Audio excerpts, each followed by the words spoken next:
Kematian seorang pria bernama Sutrimo masih menyisakan banyak tanda tanya.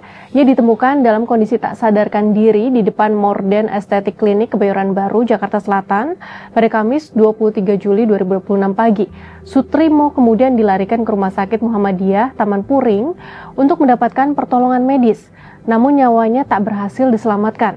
Temuan ini tentunya memunculkan berbagai spekulasi. Apakah kematian Sutrimo berkaitan dengan perkara yang menjerat bekas Jampitsus Febri Adriansyah? Mengingat dari informasi yang beredar, Sutrimo diketahui adalah kepala rumah tangga Febri.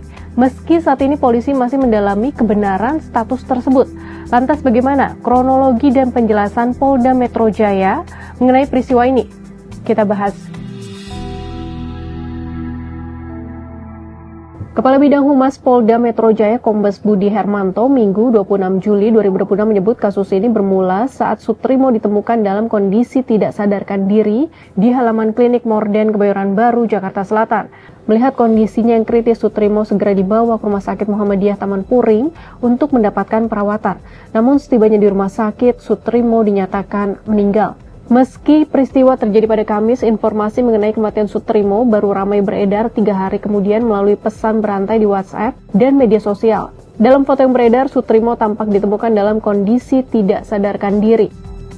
Budi menjelaskan untuk memastikan penyebab kematian Sutrimo, penyidik masih mendalami seluruh rangkaian peristiwa yang terjadi. Pada Minggu 26 Juli, kepolisian juga telah melakukan olah tempat kejadian perkara di lokasi ditemukannya korban. Salah satu hal yang menjadi perhatian dalam kasus ini adalah kondisi klinik tempat Sutrimo ditemukan. Melansir kompas.com, bangunan Morden Estetik Klinik tampak sudah lama tidak beroperasi. Gerbang besi hitam di bagian depan tertutup rapat dan terkunci. Halamannya dipenuhi daun-daun kering, sementara rumput liar tumbuh di sela paving block yang mulai kusam. Bagian depan bangunan pun tampak mengalami kerusakan. Plafon jebol di 2 titik dan cat dindingnya memudar. Namun di balik kesan terbengkalai itu terdapat sejumlah hal yang mengundang tanda tanya. Sebuah sepeda motor masih terparkir di halaman klinik dan kemudian diamankan polisi saat olah tempat kejadian perkara. Tak hanya itu, 3 lampu di halaman bangunan juga masih terlihat menyala. Padahal warga sekitar mengaku sudah lama tidak melihat adanya aktivitas di klinik tersebut. Kondisi bangunan yang sepi tetapi masih menyisakan sejumlah jejak kehidupan, menambah misteri di balik kematian Sutrimo. Kombes Budi Hermanto menegaskan penyidik akan bekerja secara hati-hati agar memperoleh fakta secara utuh. Karena itu, sebelum hasil penyelidikan selesai, Budi mengimbau masyarakat tidak berspekulasi maupun menyebarkan informasi yang belum terverifikasi. Ia juga berjanji akan menyampaikan perkembangan penyelidikan secara proporsional setelah penyidik memperoleh fakta yang dapat dipertanggungjawabkan. Kasus yang menjerat Febri sendiri dinilai menyisakan sejumlah kejanggalan. Salah satunya adalah temuan uang tunai dan emas bernilai ratusan miliar rupiah di sebuah brankas di rumahnya di Sentul, Bogor, serta di sejumlah lokasi lain seperti Cafe The Clan dan Coin Money Changer di Jakarta Selatan. Dari 12 lokasi yang digeledah, penyidik menyita emas seberat 74 kg dan uang tunai senilai 536 miliar rupiah.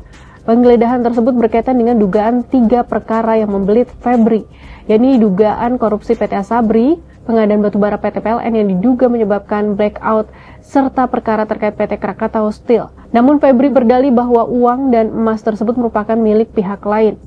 Senada dengan itu, tersangka lainnya Don Rito menyatakan uang dan emas yang ditemukan di Cafe The Clan dan Coin Money Changer merupakan hasil kerjasama bisnis dengan seorang pengusaha yang rencananya akan digunakan untuk membangun dermaga di Kalimantan Timur. Pada Jumat 24 Juli 2026, Febri telah diperiksa dan ditahan penyidik. Namun ia menilai alat bukti yang dimiliki penyidik belum cukup untuk menahan dirinya.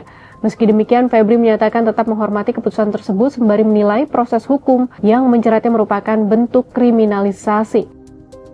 Kejanggalan lain muncul ketika kuasa hukumnya Hotman Paris Hutapea tiba-tiba mengundurkan diri dengan alasan kesehatan. Kini publik kembali dikejutkan oleh meninggalnya Sutrimo. Sahabat Kompas, kematian Sutrimo menambah tanda tanya dalam perkara yang menjerat bekas Jampitsus Febri Adriansyah. Bagaimana hasil penyelidikan kepolisian atas peristiwa ini? Mampukah aparat mengungkap fakta yang sebenarnya sekaligus menjawab berbagai pertanyaan yang berkembang di tengah masyarakat?